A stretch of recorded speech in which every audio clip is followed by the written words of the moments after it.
from Los Angeles. Coming up on NBA Today, Luka, he was doing Luka things yesterday for Slovenia. Do not miss must-see highlights from his FIBA tune-up game that's coming up. Plus, the Hall of Fame class of 2023 is set to be enshrined this weekend in Springfield. So hear what Dirk Nowitzki, Dwyane Wade had to say about their very special day coming up here. And we're officially 76 days away from the regular season. I know that's not a nice round number, but it means it's only right that we check in on the process. We have the latest coming out of Philadelphia. NBA Today starts right now. Welcome to NBA Today. She's Shanae Gumake. I am Malika Andrews, and our resident big man, Kendrick Perkins, he is joining us from Texas, where he has informed us it is a balmy 108 degrees. We're glad you're staying cool out there, Perk. Yeah, I'm trying to. That's why I got the T-shirt look. I mean, that's my look anyway when I'm at home, but you know what I'm saying? I still got to keep it cool. Big fella a little casual with some a little ventilation. We appreciate that. We do have a jam-packed show for everyone today on this fine Wednesday, including another one of Big Perk's big lists. But first of all, if you guys are missing the NBA action, do not worry. There is plenty of basketball being played. Here's what we mean. Luka Doncic and Slovenia, they squared off against Montenegro in a preparation game ahead of the 2023 FIBA World Cup. And Luka, I mean, he just picked up right where he left off, went to work, Chanae. You know, I just was watching the highlights, and I'm like, it's just too easy. He toys with the defense. Look how deep that three is. That range beyond the hash mark. One-on-one, send the double. Mismatch. Nope, still able to blow by and kiss it off the glass. Luka is just Luka-ing. And we don't mean to pick on Bulls fans or Vucevic in this highlight, but just a fair warning for some of these plays coming up. I know, that's hard to watch, but also it's like, go send the double. Exactly. He is the squad. How many times have we seen Luka do this? There is no range. It's out of range. He tries it again. This one doesn't go. Gets his own rebound, gets crafty around the rim, and gets it to drop. He has a knack for that. He knows where his misses go, and that's why he's able to also finish with this size. But look at that between the legs, step back, like, come on. Like, this is too easy. And how many times, tie game, 35 seconds to go, have we seen Luka do this from that exact same spot? Slovenia gets the win, 104-100. Now, Team USA, they'll face off against Luka and Slovenia in their next exhibition game. You can see the schedule right here. Doncic is fresh off that 30-point triple-double, and Slovenia has some serious scoring ability, even outside of Luka. Remember, during the last Olympics, the squad averaged 100 points per game, the most of any team in the field. So, I mean, Luka, he looked unstoppable against Montenegro, recording his second triple-double with Slovenia this summer. So, Perk, how worried? I know Wendy was listing off teams like Canada. He was listing off France. He was listing off Spain, even without Ricky Rubio. But how worried should Team USA be about facing this version of Luka Doncic? As worried as I be every Tuesday if I miss my diabetic shot. They should be very worried. Let me explain to you why. All right, when it comes down to Luka, one, he's already been single-handedly tearing up the league when he's on the Mavs. What makes you think it's going to change now? Now, here's the thing. It's all about what his teammates are going to step up and do because, to be honest, no one could stop Luka, period, in the world. So Luka, skinny Luka, is more than dangerous. We saw what he did in Madison Square Garden when he went for that 60-piece wing dinner triple-double and the plays that he made down the stretch during this past regular season. But Luka, and you just put some shooting around him or some guys that could make shots, the U.S. better be worried. USA better be worried. I would be. Yeah, you have to show respect to the competition, and we know that Luka is playing, Luka basketball. This is what we expect. This is why I think even going into next season, I say, like, he's someone we can say has a real shot at MVP. We expected that last season. Yep. What were his numbers? 34 points, 13 rebounds, I believe, 14 assists. It's not like he's this is the team he's playing with the whole year long. Right. He's able to just generate offense. And so, yeah, you have to treat the competition with respect, especially when you're representing your country, because every game matters. And so I see USA going, obviously knowing he's going to do him, but they have to do themselves and also build upon the momentum they have right now. That segues us perfectly. This is NBA Today, so let's shift to Luka's NBA team, the Mavericks, because they missed the playoffs last season. They did re-sign Kyrie Irving. They signed Grant Williams to a 4-year, $53 million deal. They brought back Seth Curry this summer. So, Shanae, when you're looking at the ceiling for Dallas, as we're talking about an incredibly tough Western Conference that arguably got even better over the summer, what do you think that ceiling is? That ceiling is, I think, best case scenario, they put themselves in the mix, the Dallas Mavericks, for the top 4 in the West. And that's not saying that they can't win and they can't do it all. I think there were a lot of holes defensively that they're going to have to fill. And they have started doing that with those additions, especially Grant Williams, as you mentioned. Top 4 is not bad because, as you mentioned, the West is, I mean, didn't we used to like say right? So we're talking about like the Suns, the Nuggets. Yeah, exactly. The Nuggets defending champs, the Suns. Right. I mean, people even think the Lakers potentially could get right back there. People are sleeping potentially on the Kings and the Grizz, the Warriors. Did I say the Warriors? So it's not saying that being in the top 4 means, oh, they're not going to be a great team, but it just is that they're stacking up against teams that have improved. But I do think that duo has a chip on their shoulder. Luka knows it's time now. The reason why he's continuing to play in international competition is because he knows that that leads to his best version of basketball, where they cannot be out of the playoffs. Right. There's accountability for him over the summer, knowing the shape that he needs to come into. I guess the question, Perk, is top 4. I absolutely agree with you when you start to list off those teams, Chiney. Is top 4 good enough when you're staring down a Luka Doncic, Kyrie Irving team with the clock ticking on Luka? You know what? They offer a second round ceiling. I feel like they're a team that could make a lot of noise and get past the first round and get into the second round. But the thing about the Mavs is this, right? Luka hasn't even scratched the surface of his prime. Kyrie Irving is in his prime. My thing with the Mavs is that they want to continue to be eye candy, right? Like Luka and Kyrie should go approach this season 1. Every team is going to walk into training camp, especially when you have 2 bona fide superstars like the Mavs do, and talk about championships, aspirations, and rightfully so. But then all of a sudden, you have to be real with themselves and say, do we have a championship roster? Right. And to be honest, the answer is no. So they don't. But they want to continue to build to be eye candy. Look at what the New York Knicks have done over the last few years. Adding Jalen Brunson, what they did in the postseason. Like, people want to play for the New York Knicks now because of the culture that they have built. And now with Luka and Kyrie, I think going to the second round will put the world on notice. And I know they have so many rules now with the CBA, and, you know, players can't just move and it's hard to sign guys. But if you could continue to build, especially going into next season, maybe they could make a trade in February. But I got them as a second round type team, like, far as their ceiling. Hey, there's nothing wrong. We all appreciate a little eye candy from time to time. The question is, a team that went to the Western Conference Finals just a couple of years ago, if just being eye candy, I can't with you two, is good enough for this group. I'm mad at you, sis. I'm putting eye candy over here for a second. Hey, you over there. And I'm going to stick with the Dallas Mavericks because we're going to talk about a Dallas great, Dirk Nowitzki. He spoke to reporters in a press conference ahead of his Hall of Fame induction to reflect on his career. Take a listen. And it's like I said, I just cannot believe that. First of all, it's 4 years already. I'm out of the league, and now the time has already come that that I'm going in. And I think the whole weekend will be sort of surreal. And you know, at some point, you know, I always got to kind of stop. I know the itinerary is packed every minute probably, and I just got to make sure sometimes I stop and reflect a little bit and really still enjoy what's going on. I mean, the whole thing will be unbelievable, going in with an incredible class, with people obviously that I've known and competed against for a long time. So I'm looking forward to it. It's hard to believe it's only been 4 years, but Dirk Nowitzki, he's going to be immortalized among the greats in the Hall of Fame, and his career cemented in that legacy. The champion, the league MVP, he revolutionized the game with his shooting ability as a 7-footer. Now, Dirk is 6th all-time in scoring. He played 21 seasons, all 21 of which were for the Dallas Mavericks. So, Perk, you've had some battles with Dirk. What was it like actually playing against him? I wouldn't say battles because it was so one-sided.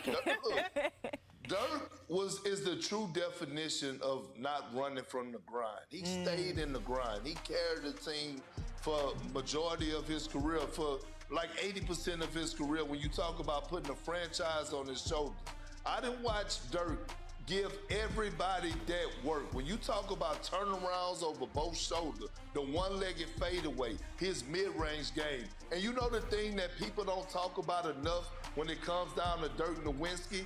It was his tenacity and him not backing down from anyone. Dirk was the type that would get in your face. He would play with this he would play with this energy that would just like rub off, and he wasn't afraid to talk noise. Like Dirk was a bona fide killer when it came down to being on the court in between those lines. And when he matched up against guys like Duncan, KG, Antoine Walker, he took it personal, and you could go back and look at the numbers, he showed it.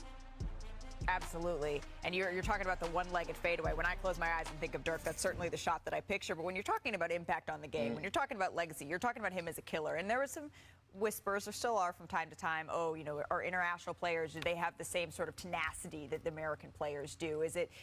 What would you say his legacy, when you look at his impact on the game today, what would you say that is? When you go and play overseas, like I have and like many in the basketball community have, you have respect for the international game, especially Europeans, because they play physical, they play tough. And so I feel like within the basketball community, we respect that. What I really love, the impact-wise, is the evolution of the game that he really promoted, meaning being that stretch big, knocking down face-up shots, pick and popping. That was not necessarily like the reputation that bigs had back then. I grew up in Cypress, Texas, watching the Rockets, watching the Spurs, watching the Mavs, and unfortunately it was more so watching the teams outside of my hometown based on our successes, but idolizing him as a young player learning the game myself, a post player, saying like, oh, I don't have to just sit under the basket. I don't have to just, you know, only outside shot be my free throw. What he was able to do with his game inspired a generation to do the same thing. And it was not just within the confines of Texas, it's global. 153 international games played under the banner of Germany. We all saw how that impacted the global sphere of basketball. Absolutely. I mean, when you have that type of size, the fact that he could elevate and shoot over anyone, what he was able to do, his impact on the game. The statue. Yep. The statue. That little fadeaway. I have the honor, actually, of sitting down with Dirk Nowitzki, as well as a couple other Hall of Fame inductees this weekend. Dwyane Wade, Tony Parker, all ahead of their enshrinement this weekend. So you can check out those conversations right here on NBA Today, starting this Friday. All right. We're just getting started on today's show, though. Still to come, speaking of Dirk, we have a very special edition of Top of the Top, because one conversation is not enough to honor one of the best international players of all time. That's coming up here. And we are 76 days away from tip-off. So is this a make-or-break season for the 76ers? Ooh, I like that parallel. We did there. Our producers put it in work. Ramona Shelburne has the latest coming out of Philadelphia. Plus, Pat Riley. He had some interesting comments to Philadelphia. They've fallen short, and they're loaded with talent throughout the roster. This is disappointing. Just want to win a championship. You know, whatever it takes. I don't know what that's going to be, whether it's in Philly or, you know, anywhere else.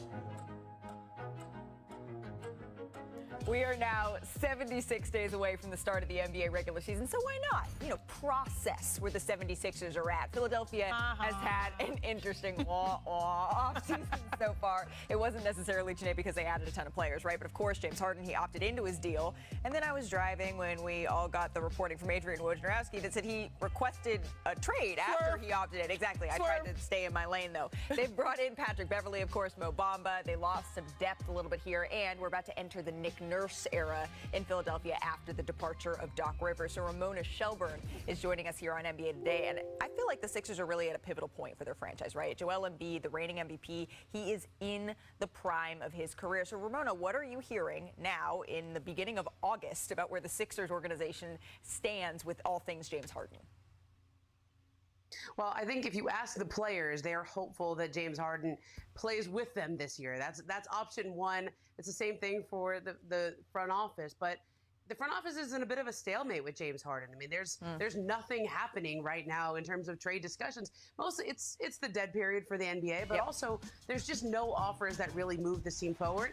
And so the best we can report right now is that Tyrese Maxey has been out in Los Angeles working out with his trainer, Chris Johnson, and working out with Joel Embiid's trainer, Drew Hanlon. Now, Joel Embiid's been on his honeymoon. He's coming back to Los Angeles to work out, but Tyrese Maxey is expected to have a major role for the Sixers. He has an even bigger role for the Sixers if James Harden does not play for them this year, but it's go time for Tyrese Maxey. And Joel Embiid, when he's very excited about the team with James Harden, but he's also very excited about the ceiling for Tyrese Maxey because you've seen him grow. They obviously are not extending him this summer, but he is a big part of their future, and they will extend him when the time comes. But partnership this summer, when they're both out here working out pretty soon together with the same trainer, is going to be something to watch. Yeah, there's a couple of 76ers players out here in Los Angeles getting their workouts done right now. But the questions start to pile up when we get to not just the regular season, it's been the postseason for the 76ers where they've had disappointing exit after disappointing exit here. So, Perk, is this the make or break season for Joel Embiid, James Harden, this iteration of the 76ers in your estimation? Yes. Okay. Yes, it is. I mean, and look, it's almost to the point where, you know, you had the Real Housewives of Atlanta and the Real Housewives of Potomac. It's almost like this is the real men of Philadelphia 76ers because every single year, this is a real reality show. It's nothing but nonstop drama and less about basketball when it comes to the Philadelphia 76ers. And if I'm Joel Embiid, at what point do I grow tired? Well, this year, after this year, he should be tired. And I believe that this is a make or break season. You have Tyrese Maxey, who we are expecting big things out of. Joel Embiid, he's under a new coach, under Nick Nurse, who's also a championship coach. Tobias Harris seems like he's going to be back. Don't know what's going to happen with James Harden. Hopefully they can convince him. But all of a sudden, you bring an emotional leader in the locker room. Smart move by Daryl Morey bringing in Patrick Beverly. Not only because I was just on Pat Bell podcast, I'm showing them love right now, but I really mean this. But at the end of the day, it comes out that if this season is not a success, and I mean making it to the conference finals at the very minimum, if I'm Joel Embiid, I'll make this my last run with the Philadelphia 76ers. And no one should be mad at them. So to answer and reiterate what Perk is saying, yes. Yes. Yes. It absolutely is a make or break season just because, I mean, there are things that were holding the threads of trust the process together, right? Having this, wash, rinse, repeat cycle of stars to pair with them. Yeah. So much so that we all became believers like, okay, maybe this can actually work with James Harden and Joel Embiid. And when you get to this point, you can't ask for any more patience. You want to see the actual results. And for Joel Embiid, he's giving you results. He's gotten healthier every season. Now, yeah, his goal is to play a full, complete season without having to manage things, but he's gotten healthier. He won MVP. So what else does he want at the age of 29? I believe that's his whereabouts his age is. He's going to start looking around the league and see guys that are making, choices that are predicated on, can I have this legacy of winning a championship? And is that going to be here? Am I going to have to go through another process, or is any place else, in Perk's word, eye candy? You don't want that idea for Joel Embiid. You want to make the most of what things are. Even though Tyrese Maxey, 20 points per game, 20 years old, like that's great, but you need to entice him with so much more. So he will have to be patient through the season to see where James Harden really manages out to be.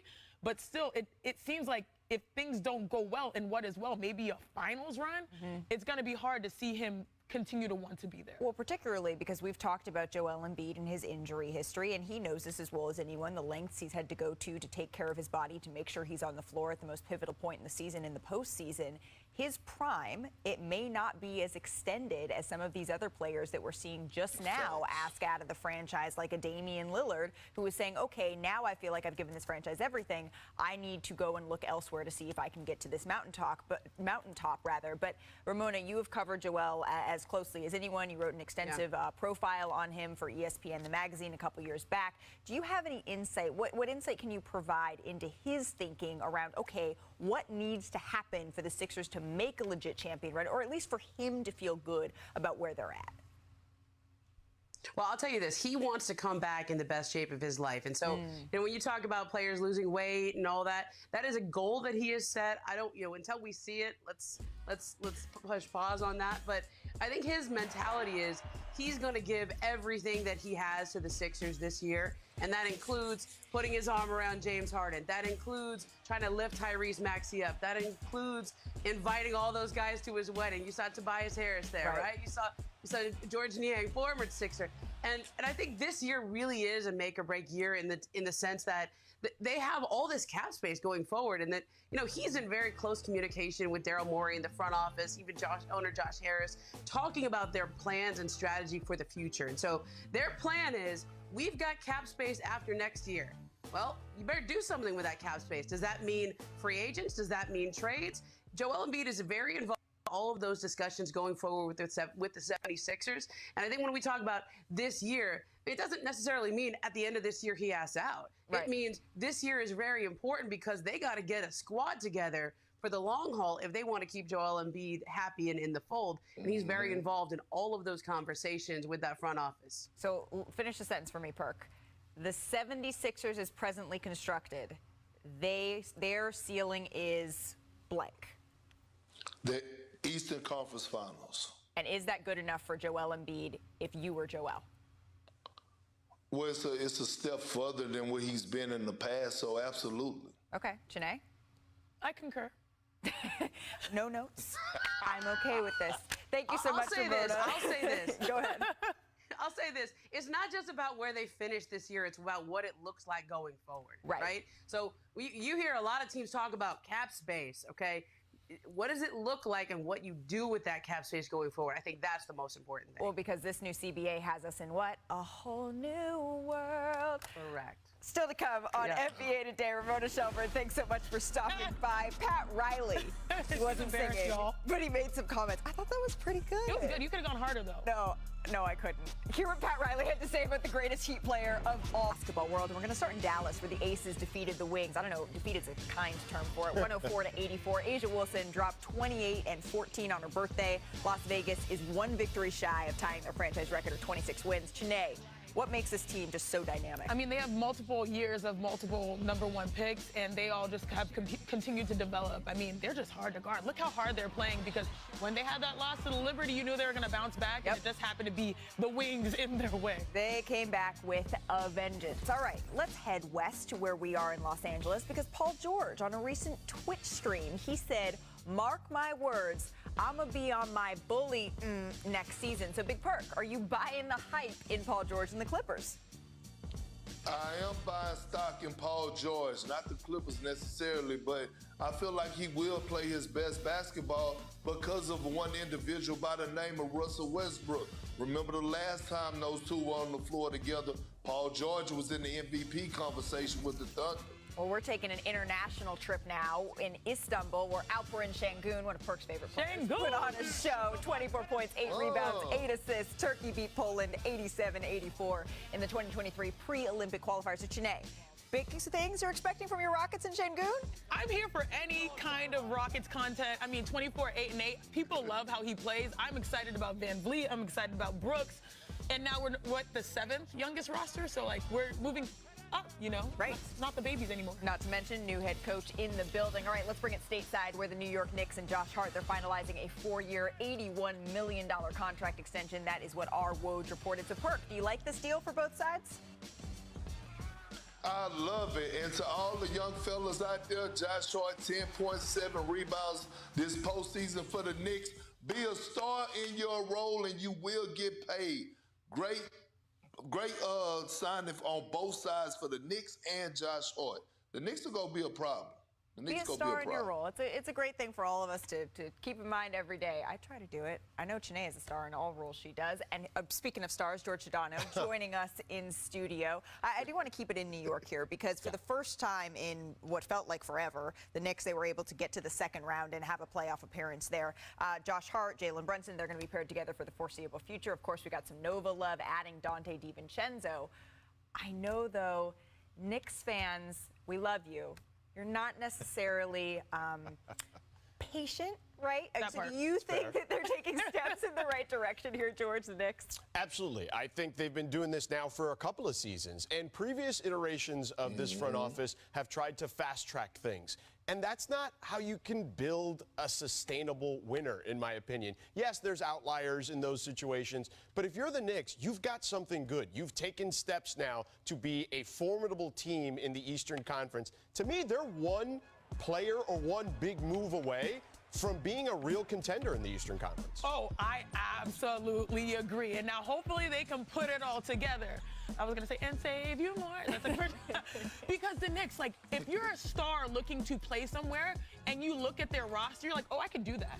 Before, the sell used to be, oh, hey, you know, you want to play in New York, you want to get that, I don't want to say clout, but that notoriety by being a star player in New York City at Madison Square Garden. Now it's like, the basketball is what's bringing you there. So it's the best of both worlds. So I like exactly what they've done. And listening to our insiders having a little bit of an ear to the ground in the league, stars around the NBA are taking notice. They are seeing what is building in New York. And when you look at the moves that they're making and the space that they're going to have in the next couple of years coming up here, they are poised to be able to add that big name and actually have the infrastructure to be able to back it up here. I do want to stick in the Eastern Conference, though, George, because since you're here, what better time to talk about the Miami Heat and Dwyane Wade's big weekend coming up. The three-time NBA champion and the 2006 Finals MVP set to be inducted into the Hall of Fame this Saturday. Wade was a 13-time All-Star. He was named to 8 All-NBA and 3 All-Defensive teams as well.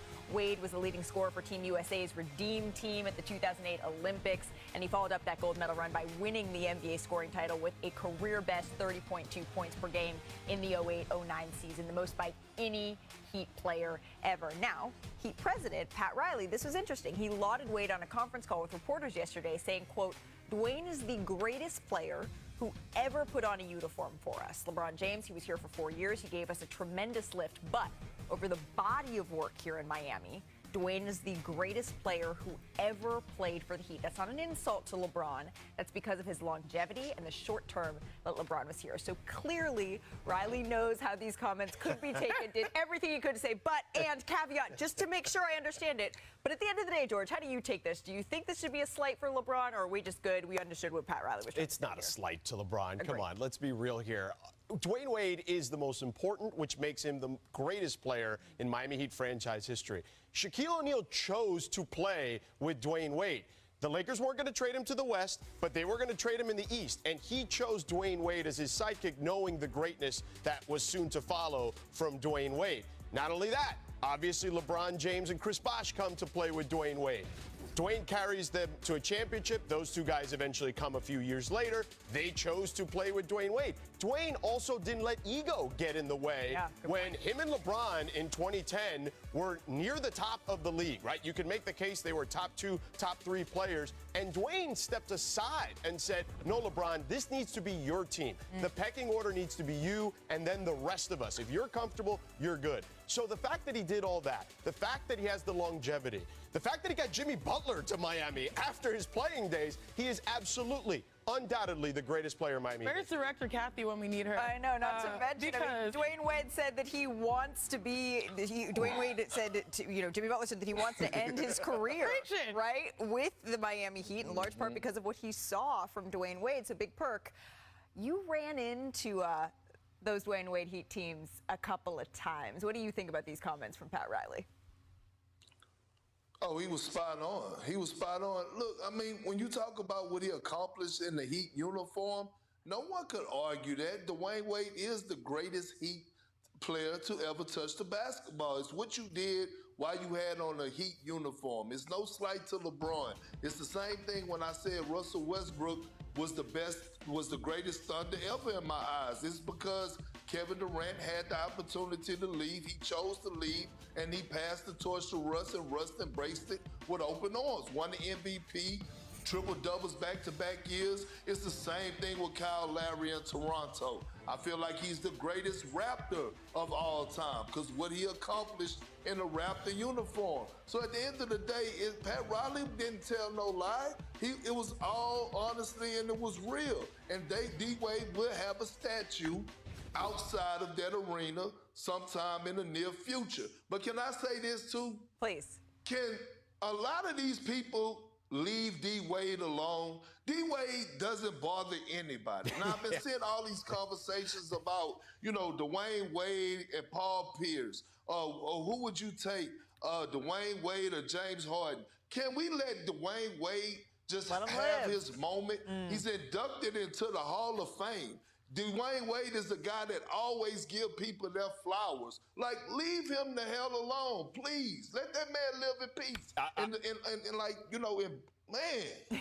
Perk, I'm with you 100%. I'm with you on the statue at 601 Biscayne Boulevard. I'm a little disappointed they didn't do the George Jefferson Dwyane Wade move after he dunked on you in that B-roll they just showed there. They didn't do you totally dirty in that particular case, see, Perk. George misses no beats. He doesn't come in for a couple of days, and he comes in like, I am back. But the one thing I wanted to mention, 21,556 points leads the Miami Heat in points. You cut that in half, he's still the points leader in Miami Heat franchise history. And there is bring the nothing fan back. else to say. George, please do not go too Open the far, window. especially if you're going to continue to roast Perk. Still to come on our show, Chris Paul. He had some comments, George, about Perk's 2008 Celtics team, and I'm hearing that Perk has a big list. It's not your list. It's not your list. It's not my list. It's Perk's list, and that's coming up. Welcome back to NBA Today. Back here with Janae Agumake, George Sedano, Kendrick Perkins, and guys, Chris Paul. He held his invitation-only annual Elite Guard camp this past week in Los Angeles, and he also spoke to the campers. He gave a shout-out to the best defense he's ever faced. So let's take a listen and see who it is. One thing that I say, if I could give any advice, the only thing that disappointed me a lot was that all y'all guards, right? Everybody guards. It was so quiet out here. It was so quiet out here. We was in Boston, what, 08? Yep. 08? Probably best defensive team I played against since I've been in the league was the 08 Celtics. KG was older. They had an older team, but they talked. All right. Well, the Celtics in 2008, they led the NBA in defensive efficiency in the first year of their Big Three on the way to an NBA title. They had the Defensive Player of the Year in Kevin Garnett. And our guy, Big Perk, he was manning that center spot. So, Perk, if Chris Paul is emphasizing how well your 08 Celtics team did and how well they communicated on defense, I feel like we need your memories, and it's time for a big list. But you can't see my feet kicked up right now, and I got my Crocs on. Look, you can't see them, but I got my feet kicked up. So here's the thing. You're preaching the gospel, CP3, and we was back there, and I was back there anchoring that defense when we were playing against you. Rondo, screen right.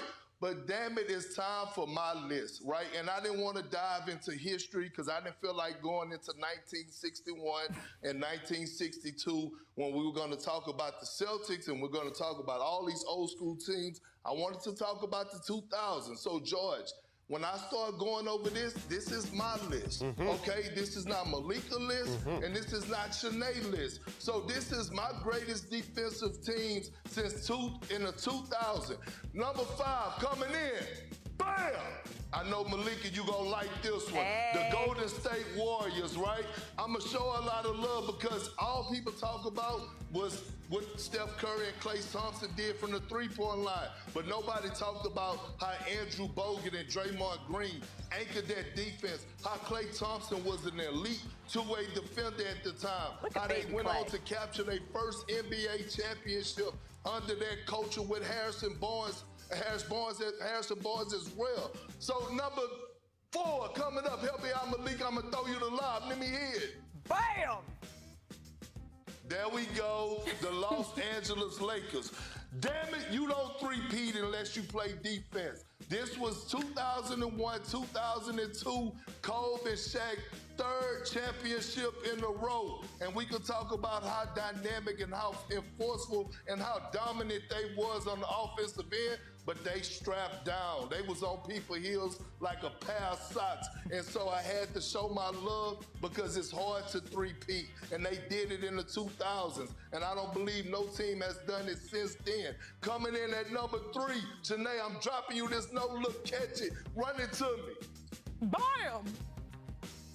Oh, come on, give me more energy because we're talking about the Boston Celtics. We're talking about yours truly. Me and KG anchoring that defense, doing what we do best. But guess what? We don't talk about the people that we had at the perimeter. James Posey, one of the ultimate charge takers in the game. Tony Allen coming in off the bench, locking up the best of them. Leon Poe, Big Baby. We had a mob. Rondo with them quick hands and long arms. Coming in at number 2. George, help me out. I'm dropping it up between the legs. Run it to me. Bam! Oh, That was good. Dang. There we go. Here we go. The San Antonio Spurs. The San Antonio Spurs. I was actually at these finals. My boy Steven Jackson was playing on the perimeter, hit big shots, was defending on the perimeter. Tim Duncan, David Robinson. They had old school Kevin Willis down there in his 18th season doing this thing. And we already knew what Manu Ginobili was bringing to the table. Active hands, shooting the passing lane. Coached by the great Greg Popovich, coming in at #1. My best defensive team of all time that I saw with my own eyes. Damn it, I'm not throwing the lob, I'm going in for the windmill. Bam! The Detroit Pistons, 2004. Big Ben, Rasheed Wallace, Rip Hamilton, Chauncey, big shot Billups, Rip Hamilton. Do you know what they was doing? Did you know that Lindsey Hunter was picking up 94 feet off the bench? Did we know what Torian Prince did in the Indiana series? And this team went on to beat who in the finals? The Los Angeles Lakers that had Gary Payton, Karl Malone, Kobe, Shaq. So when I think about my top 5 and I put my defensive mind there, this is my top 5 big perks list since the 2000 of best defensive teams. Yeah, carry on. Hurt. Well done. That was a Tayshaun fabulous Prince, my flip. bad. Well done. Are you still leaning Tayshaun, back? Or yeah. Is your feet still up? That was literally beautiful. Nah, I'm just hot. Nah, I'm hot now. I'm hot. Are you Get to a sweating fan. though? Because I know it's 108. You need a Yeah. fan. I love Yeah. the Pistons growing Yeah. up playing, playing basketball. They were the iconic generation that showed it didn't have to just be offense. We can get after it and bother you too. I know, George, you were getting hyped as well. Yeah, for sure. Park, that's a great list. Pistons for sure. That team, people don't give them enough credit. They went to, I believe, 6 straight conference finals. They were the team to beat to get through in that Yup. Eastern Conference in I that feel era. like this is a bit of history here on NBA Today.